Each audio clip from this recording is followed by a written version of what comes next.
Hörmətli sədr, hörmətli həmkarlar və media mənsubları.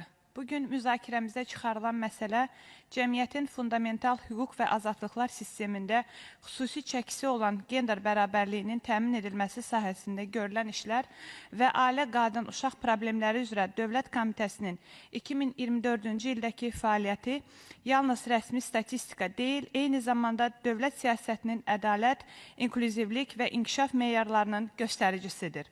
Qürurla qeyd etməliyik ki, möhtərəm cənab Prezident İlham Əliyevin rəhbərliyi ilə ölkəmizdə qadınların cəmiyyətdə fəal iştirakına geniş imkanlar yaradılır, qanunvericilik bazası beynəlxalq standartlara uyğunlaşdırılır və gender bərabərliyinin qorunması dövlət siyasətinin prioritet istiqamətlərindən biri kimi özünü ifadə edir.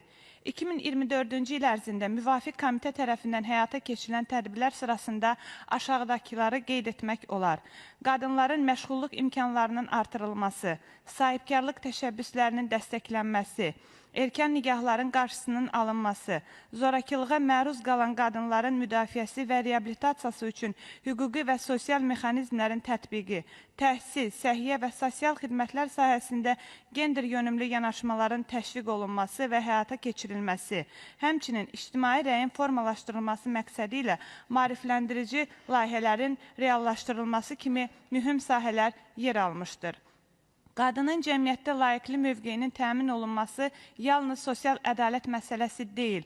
Bu, həm də inkişafın, sabitliyin və güclü dövlətin təməlidir. Dövlətimizin qadın siyasəti məhz bu prinsiplərə əsaslanır. Biz parlament üzvləri olaraq bu istiqamətdə aparılan siyasətin uğurla davam etdirilməsi üçün həm hüquqi, həm ictimai baxımdan dəstəyimizi daha da artırmalıyıq. Sonda komitənin işində uğurlar diləyirəm. Diqqətinizə görə təşəkkür edirəm.